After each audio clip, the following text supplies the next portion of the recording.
Hoje a gente vai falar sobre melasma. Vai ser uma aula bem interessante, contando todas as novidades, tem muita coisa nova. Eu sou muito empolgada, gosto muito de dar aula. Vou falar um pouquinho de vocês, vou falar um pouquinho sobre mim. Meu nome é Gisele, eu sou médica formada pela USP, me formei em 2004, então já faz um tempinho, estou com 43 anos, aí quase 20 anos de formada. Eu sou dermatologista, com título pela Sociedade Brasileira de Dermatologia. Sou médica preceptora de uma pós-graduação para médicos que estavam fazendo dermatologia estética. Adoro essa parte de ensinar, eu sou muito prática, vocês vão ver na aula que a gente acaba conversando de uma forma muito fácil. Gosto também dessa parte de gestão, fiz gestão de consultório pela Fundação Getúlio Vargas. E vou convidar vocês, todos vocês, eu vi que tem muito aluno meu, tem muito paciente, muita gente já assistindo, compartilhando aqui meu Instagram, tá? @doutora Gisele Dermatologista. Vão lá, me sigam, eu sempre dou dicas também para vocês, tá bom? Então vamos lá, vamos começar. Ah, só uma coisa, as dúvidas vocês mandem tudo lá para o YouTube, tá bom? Da editora Manoli, que aí eu respondo no final da apresentação, tá bom? Então vamos lá. Vamos falar sobre o melasma. O melasma a gente vai ter muito mais em mulheres, com fototipo alto, então assim, o tom de pele mais escuro. Como a gente vai dar aula também para não só para médicos, mas também para paciente, eu vou usar termos leigos e termos técnicos também para todo mundo entender, tá bom? Muito mais em mulheres do que em homens, mas homens também têm. Principalmente os homens afro-americanos, principalmente mulheres, né, e homens afro-americanos e asiáticos. E tem alta incidência dos países onde tem uma irradiação de ultravioleta muito maior. Por isso que quando os pacientes falam, né, comprei os produtos daqueles laboratórios europeus, produtos dermatológicos da indústria, você fala assim, tá, mas na Europa eles têm essa quantidade de sol que a gente tem aqui? Não. Eles têm esse melasma? Não, eles não têm. Então, é mais difícil a gente comprar esses produtos para serem específicos para uso em melasma, tá? É igual no Brasil, a gente não vai ser especialista em atendimento por avalanche de neve, essas coisas, porque a gente acaba não tendo isso. A minoria vai ter uma remissão espontânea, então a gente vai precisar realmente de tratamentos adequados. Vamos falar um pouquinho do anatopatológico, de uma biópsia de pele, só para vocês entenderem, para os médicos relembrarem e que para quem nunca viu, uma biópsia de pele, a gente vê as partes da pele. Essas são as camadas da pele, então que é a epiderme e aqui embaixo é a derme. Bem na parte da divisão da epiderme para derme, a gente vai ter essas células que foram coradas artificialmente, que são os melanócitos. Os melanócitos são as células que vão produzir o pigmento. Esses melanócitos, eles vão ter vários braços. Eles têm os dendritos, porque eles são da mesma origem embrionária ectodérmica dos neurônios. Então, tem esses braços de polvo que eles vão acabar atingindo as outras células, que são os queratinócitos, para dispersar esses pigmentos. Então, numa pele, tanto faz o fototipo, o tom da pele, ela vai ter a mesma quantidade de melanócitos, de célula que vai produzir melanina.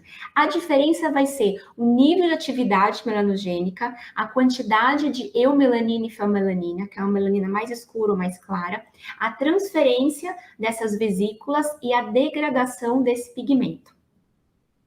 Eu peguei uma foto, como eu não exponho os pacientes, eu peguei uma foto da internet mesmo, da Sociedade Brasileira de Dermatologia, só para a gente relembrar o melasma, que são aquelas manchas mais em região frontal, pode ser em região malar, pode também dar em colo, em braços. E aí a gente vai falar das características, quando que ela aparece mais. Exposição à radiação ultravioleta é o principal. Gravidez, tudo que tiver hormônios. Então, assim, gestação piora ou começa na gestação, uso de pílula anticoncepcional, próprio estrógeno e progesterona, então por isso que é antes da menopausa, mas tem muito paciente que a gente vê que não tem melasma e começa a terapia de reposição hormonal para menopausa e começa a aparecer o melasma. Ou a gente está tratando o melasma, está super bom o tratamento, começa a reposição hormonal para menopausa e piora. Então, tudo isso também a gente tem que conversar com o nosso paciente. Vai ter uma influência genética e tem muitos artigos falando agora de associação com alterações de tireoide, tá? Então, aquela ideia de melasma que é associada apenas à pele, apenas às células, nos melanócitos localizado, não tem mais isso, tá? Hoje a gente vai ter o crosstalk, que é o quê? As células vão conversar com as outras células da pele, com os queratinócitos, fibroblasto, mastócito, com o sebócito, e a gente vai ver por que até as células de gordura estão fazendo parte dessa melanogênese. Vai ter o estresse oxidativo, produção de radicais livres, vai ter o processo inflamatório, produção de citocinas, fatores de crescimento. Tudo isso vai interferir na produção dessa melanina. Então, não é uma doença localizada na pele, mas sim associada ao corpo inteiro e muitas células envolvidas e vários sistemas inflamatórios e antioxidantes. E também está associado a distúrbio de fotoenvelhecimento da pele. Isso os artigos estão dizendo cada vez mais que está associado. Então, aquela ideia que a gente tinha antes do melasma não é mais, tá? Outra coisa, como que a gente vai avaliar esse melasma? Vão ter algumas formas. Vai ter a dermatoscopia, que é aquela lupa diferente, né, que o médico dermatologista usa, lâmpada de Wood e o anatopatológico, que vai ser a biópsia. Na dermatoscopia, olha que interessante. A gente consegue, tudo baseado em artigo, tá, gente? Porque eu só pego coisa baseada em artigo. Nesse caso, essa foto estava bem legal, que era do artigo da América Central, mostrando exatamente esse fotoenvelhecimento, que são a produção desses vasinhos, as telangiectasias. Isso é muito importante para a gente avisar o paciente, porque os vasinhos faz parte da fisiopatologia do melasma, então vai ter a mancha e por baixo esses vasinhos. E eu já mostro isso para o paciente, porque às vezes a gente vai tirando a mancha e aí o que acontece? Ai, doutora, apareceram os vasinhos, eu não tinha esses vasinhos antes do tratamento. Já tinha os vasinhos, é que a gente conseguiu tirar a parte da melanina e os vasinhos do fotoenvelhecimento continua.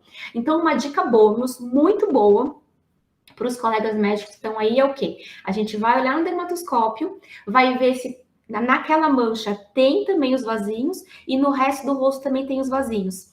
Se tiver em todo o rosto, aí é um fotoenvelhecimento que vai vindo cumulativo desde a infância, porque não passava protetor. Hoje em dia a gente sabe que tem que usar os protetores solares desde a infância. Meus filhos usam desde os 3 anos de idade para ir para a escola todos os dias.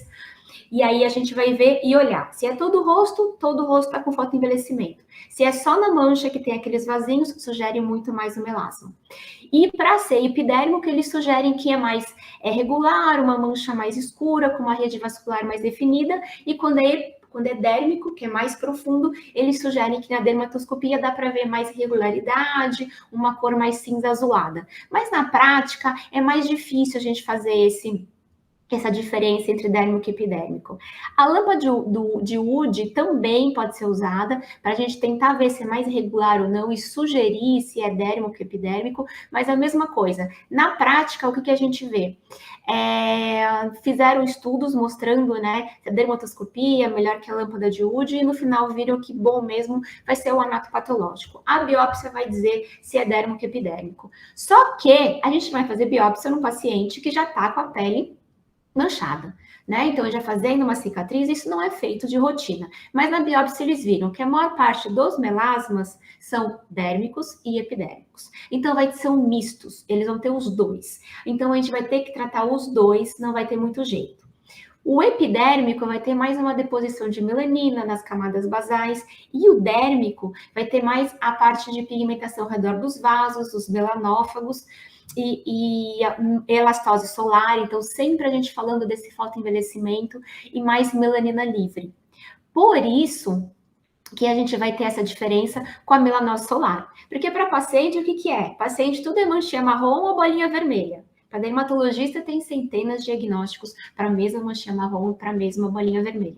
Então, a diferença do melasma para o melanose solar, que a melanose solar, ela vai ser, embora também pareça no quadro clínico uma mancha mais marrom, ela vai ser mais superficial, ela vai conseguir ser fagocitada, ela não vai chegar até o derrame pigmentar. Então, ela vai conseguir ser mais acessível para ser retirada, vai ter um prognóstico melhor, a gente vai conseguir tirar mais fácil.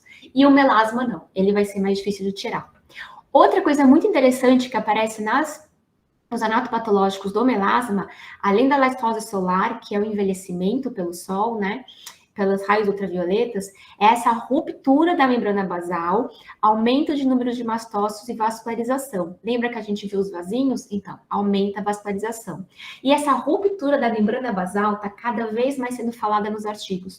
Então, vocês lembram, ó, essa membrana basal, que estava com a epiderme em cima, ela está no final da epiderme e embaixo vai estar a derme. Se ela rompe, por diversos fatores que a gente vai falar, o que acontece com os melanócitos que estão nessa membrana basal? Eles começam a jogar os pigmentos para baixo, para a derme, para profundo.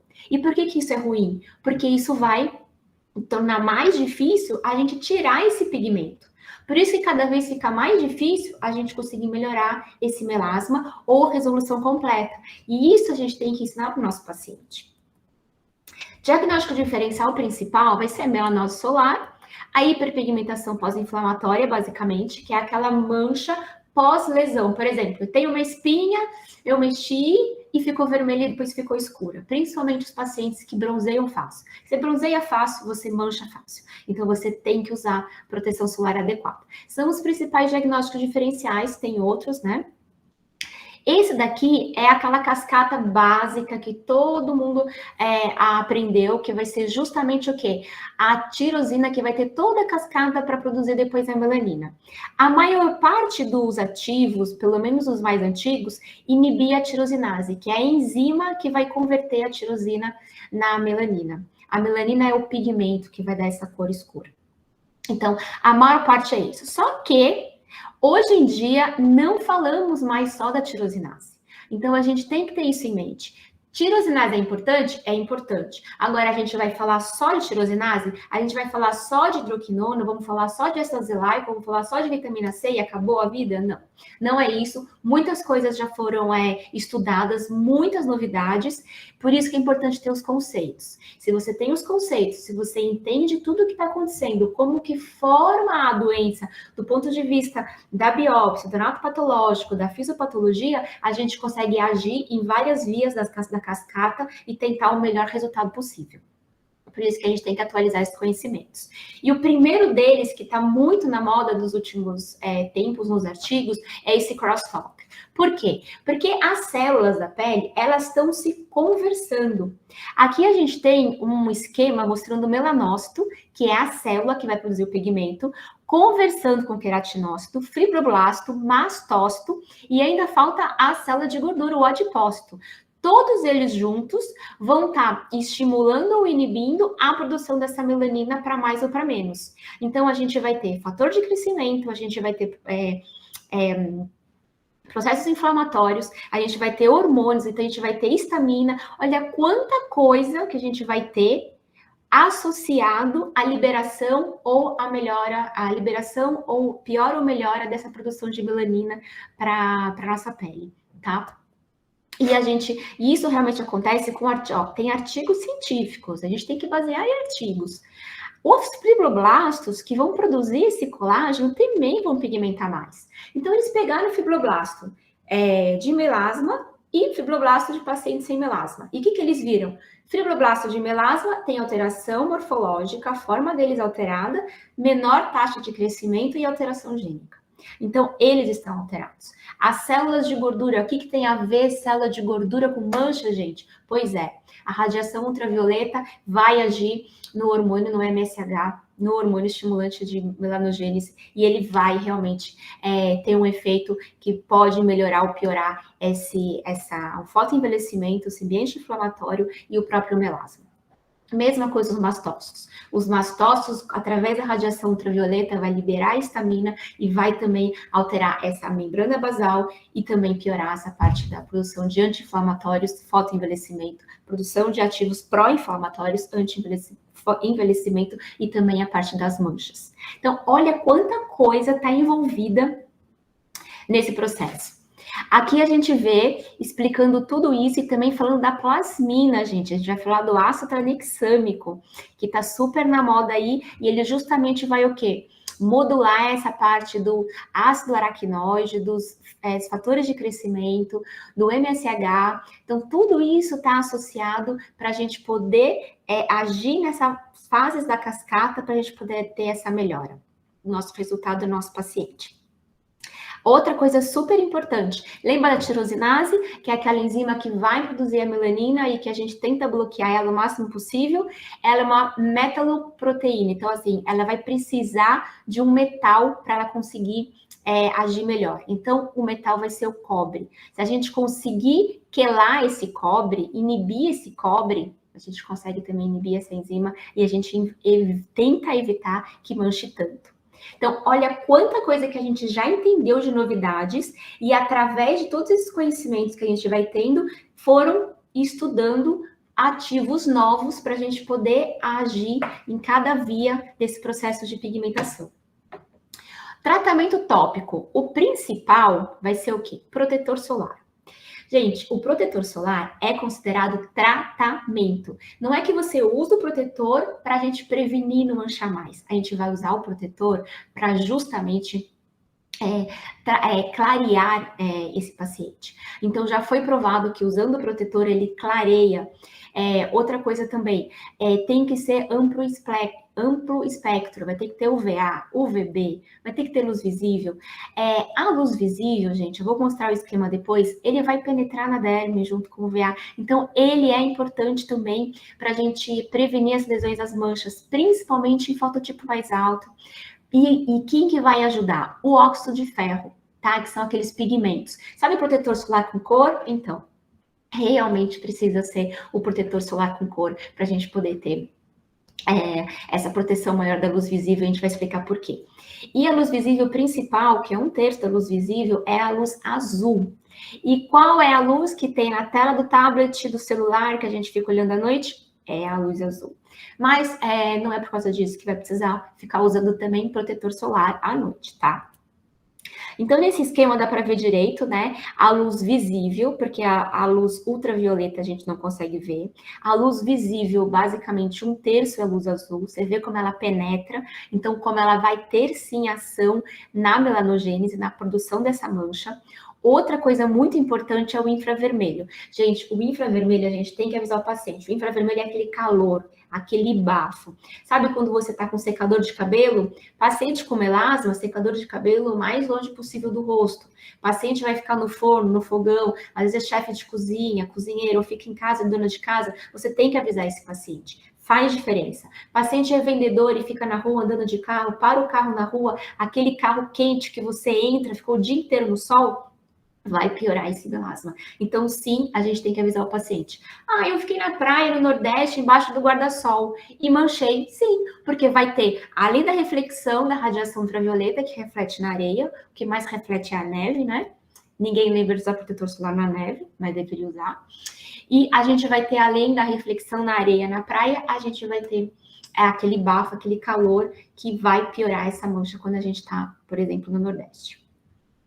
E aí, para vocês que são mais céticos da radiação de luz visível, o que foi feito? Foi feito um estudo que viu quanto de radiação tem quanto provoca de radical livre a radiação ultravioleta e quanto provoca de radiação a luz visível. Quanto provoca de radical livre a luz visível. Então, assim, mais da metade é a luz visível responsável. Aí você fala para mim, tá, me convenceu, e o que eu vou usar para proteger essa luz visível? Bom, a gente vai falar dos tipos de protetores solares. Só para relembrar, tem o protetor solar químico, que chega a radiação e ele se consome. Tem o protetor solar físico, bate e reflete. E tem os óxidos de ferro, que não são protetores solares primariamente, porque eles não têm uma defesa importante contra o UVA e UVB. Eles são considerados pigmentos, que são o quê? Cores. Eles dão cor para maquiagem, para protetor solar. E o que eles viram aqui nos estudos? O dióxido de titânio e o óxido de zinco, que são ativos de protetores solares físicos, eles vão defender pouco contra a luz visível. Toda essa parte de defesa maior é o quê? Óxido de ferro. Então, sim, a gente vai precisar de um protetor solar com cor. Então, você tem melasma? Vai precisar de um protetor solar com cor? Sim. Se você não tem melasma, o ideal seria que você usasse, porque protege mais contra a luz visível, mas não é tão obrigatório quanto é no caso de melasma, tá? E agora a gente vai entrar nos agentes clareadores tópicos propriamente ditos. A gente já falou do primeiro tópico, que vai ser o protetor solar, e agora a gente vai falar dos clareadores. Olha só quantas fases a gente pode agir na cascata. Antes de produzir a melanina, durante a produção da melanina e depois que a melanina produziu. Então, dependendo aonde você age nessas fases, você vai ter efeitos e vai atuar em vias diferentes. Por isso que a gente não pode, de repente, eu vou só prescrever vitamina C e vitamina E e ácido azelaico. Você tem que saber por que você está prescrevendo cada coisa. Então, você pode fazer o principal, a inibição da tirosinase, que aí sim a gente vai ter a hidroquinona, o azelaico, o cógico, o arbutin, que é derivado da hidroquinona, o alfa-arbutin, que também é derivado. A gente vai ter os que agem na inibição de produção de radicais livres, como o ácido ascórbico, que é a vitamina C, por exemplo. A gente tem a degradação da tirosinase, a gente tem inibição da transferência daqueles melanossomas. Sabe aqueles bracinhos de polvo que tem os melanócitos, que vai entregar as vesículas, bolinhas com pigmento? Então, a gente pode tentar inibir. E quem que inibe, que está super na moda, que todo congresso falaram, congresso brasileiro, congresso fora do Brasil, é a niacinamida. Vocês podem reparar, pega os laboratórios, esses laboratórios grandes, europeus, americanos, e que eles fizeram com os produtos, todos têm niacinamida, 5%, 10%, todos eles colocaram. E também a gente pode agir no turnover celular, a gente acelera essa descamação das camadas superficiais da pele, para a gente tirar esse pigmento que está nas camadas superficiais. Aí podem ser com os ácidos, né? Os derivados de vitamina A, os retinóicos, e também dos peelings que a gente vai falar. Então, olha só quanta coisa que a gente pode agir, quantos ativos a gente tem e como a gente pode fazer cada mecanismo de ação. Então, os principais são realmente os inibidores de tirosinase, mas a gente tem muitos outros. De qualquer forma, o padrão ouro, né, o que é considerado o que mais funciona, é a fórmula tríplice, é a fórmula de Kligman. Que é o quê? Que vai ter o corticoide, o retinoide e vai ter o hidroquinona. Não adianta usar a hidroquinona de forma isolada, ela vai ter que ser associada nessa fórmula tríplice. Claro que vai ter que saber quantidade de concentração adequada, tempo adequado, momento adequado. Então, tudo isso tem um protocolo a ter seguido, tem vários estudos, há décadas de uso, que vai tornar ele seguro. Vai ter insegurança o médico que não conhece os protocolos, e é isso que a gente tem que passar para o paciente, que vai ver muita coisa na internet, e a gente vai ter que orientar ele qual é a melhor forma para ele. Depois disso, a gente vai espaçar, a gente vai mudar os clareadores, e depois a gente vai poder ficar com ativos de manutenção. Não adianta pegar um paciente com melasma super importante, profundo, dérmico, e a gente querer achar que vai resolver sozinho com a vitamina C. Tá? Isso não vai acontecer. A gente pode usar também os inibidores de cobre. Lembra que eu falei que interage com o cobre? Ácido cógico, por exemplo, vitamina C. Então, tem várias formas da gente poder agir. E um médico que estuda direito, sabe direitinho quais são cada via onde a gente vai agir, para a gente não ficar repetindo fórmula sem saber o que a gente está fazendo. Aqui é a mesma coisa, a gente vai também ter essa inibição da plasmina com ácido tranexâmico, a gente vai ter também toda essa parte que a gente pode melhorar até induzir o MSH, tá? Reduzir essa produção, que é justamente esse hormônio estimulante de melanogênese. Então, a gente tem vários mecanismos que a gente pode ajudar. Não só os tópicos, mas também a gente já falou dos procedimentos. Os tópicos queridinhos que estão na moda e que a gente está falando bastante, que podem ser usados como coadjuvantes ou como creme do dia, existem os de marca, existem manipulados, é o ácido tranexâmico, que está que tá tendo melhores resultados, tanto tópico quanto de microagulhamento ou no peeling. Tem o Thiamidol, olha que interessante, dá para usar na gestação, gente. Quanta coisa que a gente quer usar, e a gente tem poucos ativos para usar na gestação, depois do primeiro trimestre, obviamente. Tem a niacinamida, tem o metimazol, gente, de novo, a medicação para tireoide, a gente usando para melasma. Então, assim, tudo está associado. O Silimary, a cisteamina, tem o nanotoxina do tipo C, é o Botox em creme da toxina tipo C, que está tendo vários estudos agora, porque chegou no Brasil. Melatonina, luminescência, né? Bloqueador dos PONCs, luminescência derivada, feito com vitamina C. Gente, olha quanta coisa que a gente pode ajudar o nosso paciente para não ficar sempre nos mesmos ativos. Vamos falar um pouquinho dos peelings químicos, tá? Os peelings químicos, eles vão ser muito interessantes, vão ser uma concentrações de ácidos que podem ser mais superficiais ou mais profundos. De acordo com a profundidade, vai ser classificado em superficial, médio, médio profundo. Falam muito dos retinóicos, do ácido retinóico, mas sempre tem que preparar essa pele, sempre tem que lembrar também se tem caso de herpes, né, para a gente poder usar a profilaxia. Falam muito do glicólico, falam também do ácido do ATA, né, do tricloracético. Mas assim, é um peeling médio profundo, já é uma pele muito reativa, uma pele com melasma. Você vai usar um ácido que vai ser mais se aprofunde mais, que faça crosta, eu acho que é um risco muito grande de ter uma hiperpigmentação pós-inflamatória, iatrogênica, né? O que é pior. Tem que tomar muito cuidado, uma muito experiente. A gente vai ter agora tratamentos injetáveis. O que eles fizeram? A gente tinha muito mesoterapia, interdermoterapia, agora a gente usa muito microagulhamento, até mais as canetas automáticas do que os holders especificamente, para a gente poder ver profundidade, para a gente poder colocar o drug delivery. O drug delivery é o líquido que a gente põe junto nos furinhos, porque a gente vai fazendo furinhos, qual que é a ideia? Para a gente penetrar mais em regiões mais profundas, para a gente chegar naquela pele mais profunda que só o creme, às vezes, a gente não consegue chegar. Viram que só os furinhos ajudam, mas se você colocar líquido junto para entrar naqueles furinhos, é muito melhor. Então, o principal é o ácido tranexâmico. Aí a gente pode entrar em discussão se precisa ser o estéreo, tem os sérums de vários dermocosméticos que também querem que a gente use. Tem os sérums também manipulados, que a gente pode pôr bem mais opções de ativos, mas que tá bem interessante. Tudo isso, gente, com um artigo bem detalhado, o que estão mais se estudando realmente é o microagulhamento com ácido tranexâmico, que seguindo os protocolos fica bem legal, bons resultados, e ele também vai agir no quê? Proteção da membrana basal, tá? Então, assim, tá bem interessante mesmo.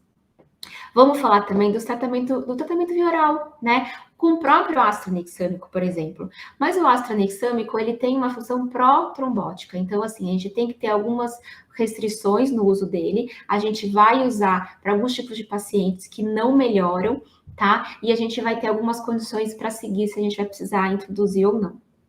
A gente pode usar outros, né, antioxidantes, por exemplo, que são mais seguros, como o picnogenol. Ele vai ter uma ação também não só de antioxidante, mas também de inibição da tirosinase. Então, assim, é bem interessante, acaba tendo um papel mais importante, resultados melhores do que os outros antioxidantes que só aumentam a dose eritematosa mínima induzida por UVB. O que isso quer dizer? Ele aumenta o tempo que você pode estar exposto ao UVB sem ficar vermelho. Então, isso já ajuda, porque lembra, tudo que vai ficar muito tempo exposto, vai ficar muito vermelho, vai poder manchar mais.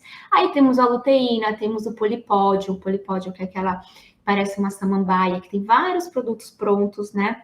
No mercado, à venda, o pomegranate, que é a romã, né, por causa do ácido elágico, licopeno, resveratrol, vitamina C, beta-caroteno, temos uma infinidade de antioxidantes que podem ajudar a gente a ter mais mecanismos para a gente melhorar o resultado desse paciente. E é claro que a gente não podia deixar de falar das tecnologias, né?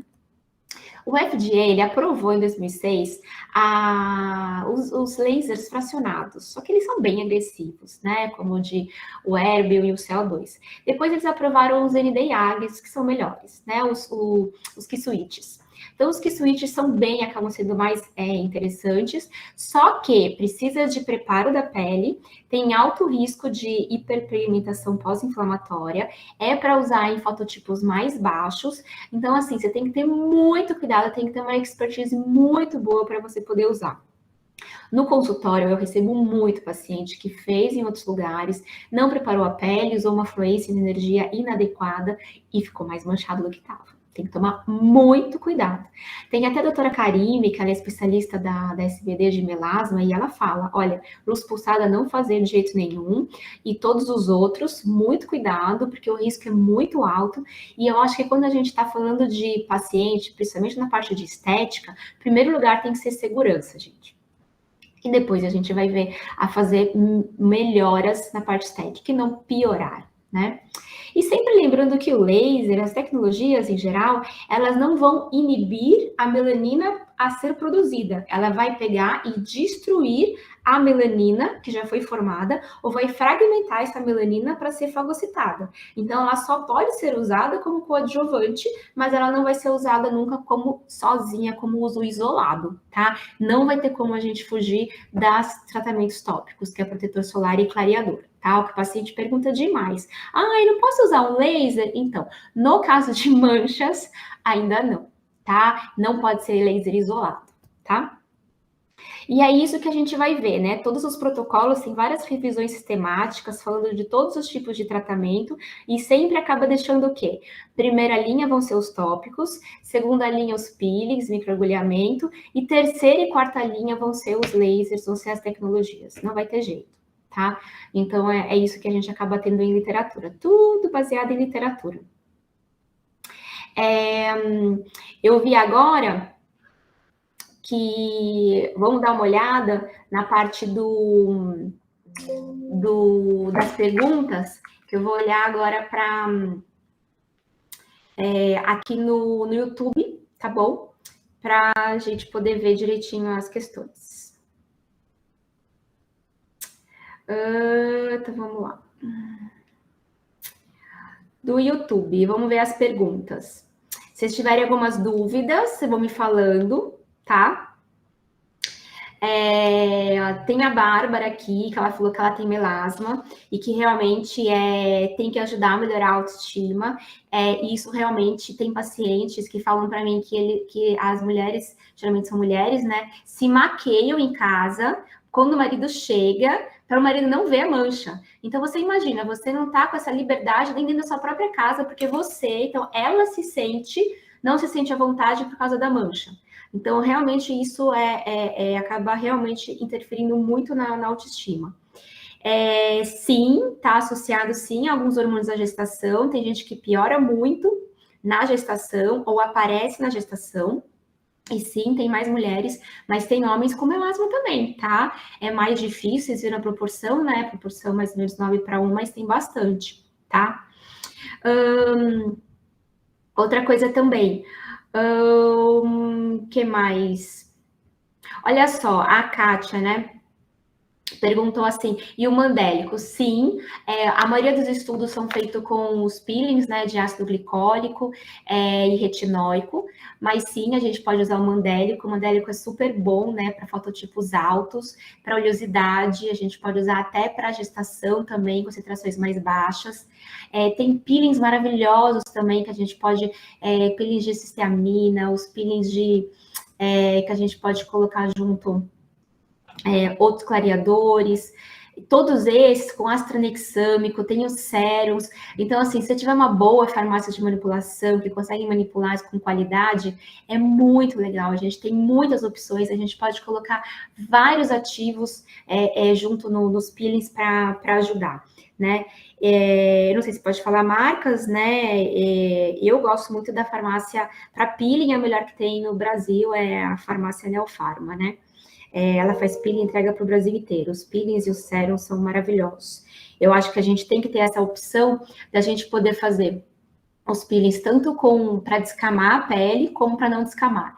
O que eu vejo é que a maior parte dos pacientes agora não querem descamar a pele, tá? Então, eu tenho mais de 16 tipos no consultório, não, claro, só para melasma. Tem peelings para acne, para manchas, para peelings, clareamento genital, peelings para rosácea, a gente vai ter peelings para rugas, tem os mais profundos, tem vários, né? Mas a gente tem que ter as opções para cada tipo de paciente, paciente gestante, né? Igual foi falado aqui. Por quê? Porque às vezes o que acontece? O paciente não quer descamar. Às vezes é interessante ele descamar. E mesmo o retinóico, eu vou ser bem sincera, às vezes o melasma é um melasma tão intenso que, embora tenha uma boa melhora com ácido retinóico, às vezes eu não coloco uma concentração muito alta, ou às vezes eu não coloco, falo para ficar muitas horas. Vocês sabem que o retinóico é até 8 horas, né, que ele vai funcionar. Depois de 8 horas, você pode dormir com ele, mas ele só vai funcionar 8 horas. E aí, o que eu vejo? Às vezes eu falo para o paciente, não fica 8, fica 4 horas, porque às vezes fica tão vermelha essa pele, tão vermelha, e o paciente tem que ter um cuidado tão maior com essa pele altamente reativa e super vermelha, que às vezes eu fico meio receosa de deixar ele descamar demais, tá? Então também tem que pensar nisso. O que mais? Que mais? Falou também aqui a diferença, né, da parte de melanose solar, se você pode ou não ficar no sol só com chapéu. Tudo que a gente vai usar é o quê? Roupas com proteção solar, o tecido tem que ter uma proteção, tem que ter uma trama específica para não passar radiação.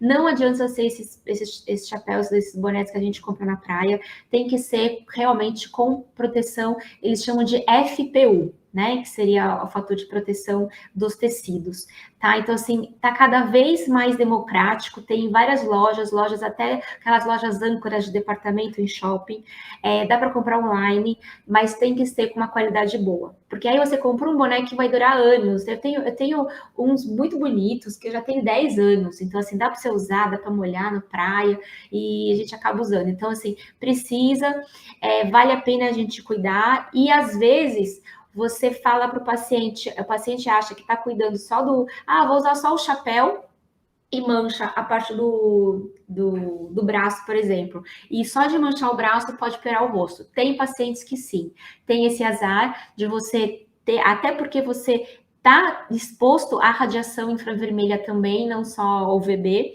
esse calor, esse bafo vai piorar o seu melasma. Então, sim, quem tem melasma, a gente tem que tomar muito cuidado. Eu falo muito isso para o paciente, né? Eu falo assim, é engraçado, né? Quando você vai no seu clínico geral e ele fala, olha, seu pâncreas está ruim, vai ter que usar remédio para o diabetes o resto da vida, o paciente fala, tudo bem, eu entendo o resto da vida. E quando você fala para o paciente que é uma doença dermatológica, que sim, vai ter que ficar cuidando para não tomar sol para o resto da vida, que é uma doença crônica, o paciente fica chateado. Mas não, mas como assim crônica? Não é pele? Então, mas não é porque é pele, a pele é o maior órgão do corpo. Não é porque é pele que não pode ser crônica. Então, sim, é igual tratamento para rejuvenescimento. Se você não quer ter as rugas, você vai ter que tratar, vai continuar tratando ao longo da vida. Então, sim, mesmo as doenças dermatológicas podem ser crônicas, né? E tem que continuar cuidando. O que mais, gente? Vocês têm mais alguma dúvida? Querem conversar? Sim, ó, a Lívia perguntou agora. Se o ácido retinóico aumenta a quantidade de vasinhos no rosto. Tem vários estudos, né, que não só o ácido retinóico, mas mesmo na fórmula tríplice, que a gente usa corticoide junto, poderia sim aumentar mais ou menos de 1 a 2% o risco de ter as telangiectasias. O que a gente vê, se a gente usa em quantidade, o tempo mais curto, né, e não direto, o paciente não tem muito vaso, daria para usar sem problemas. Quando o paciente acaba tendo muito vasinho e se incomoda muito, aí a gente acaba realmente diminuindo ou modificando o ácido retinóico. A gente pode usar um outro derivado, ou mesmo pode, como foi comentado lá em cima, o mandélico, mas para rugas ainda o ácido retinóico ainda é o melhor. Tá? Mas sim, a gente poderia ver isso. Mas está mais associado até com o corticoide do que o retinóico em si. Tá bom, Lívia? O que mais? Assim, gente, estou à disposição. Entre lá no meu Instagram, me sigam. Estou aqui à disposição. Agradeço muito o convite, estou muito feliz aqui pelo convite. E, ó, a Raquel tá falando aqui, ó, que daqui a pouco vai ter o sorteio de um livro. Como é que faz, Raquel? A gente espera aqui, espera o sorteio. É o livro de dermatologia. E aí a gente, como é que faz? Aí sorteia e aí a gente finaliza a live. Maravilha. Muito bom, gente. Ó, eu gosto bastante. A gente, na realidade, isso tem que ser Tem que virar um curso, né? É tanta coisa para a gente falar, a gente não consegue falar tudo. Ó, a Valéria falando aqui. Minha pele é bastante sensível e ela me receitou fórmulas com ácido e não tive coragem de ir até farmácia de manipulação. Na realidade, não é que os ácidos, né? Embora se chame ácidos, se a gente, principalmente dos manipulados, a gente consegue fazer personalizado. Então, a ideia de ficar vermelho e descamar, isso é efeito colateral. A gente tem que ter o efeito terapêutico. O efeito terapêutico é o quê? Clareamento, melhorar a textura, melhora das rugas, né? Das manchas, é isso que a gente vai ter. Não é para descamar, ficar vermelho e saindo pedaço. Tá? E a gente tem que usar os hidratantes junto, e a gente tem que também ter antioxidantes, efeitos calmantes, tá? Olha só, quem ganhou aqui o livro, ó, Kátia.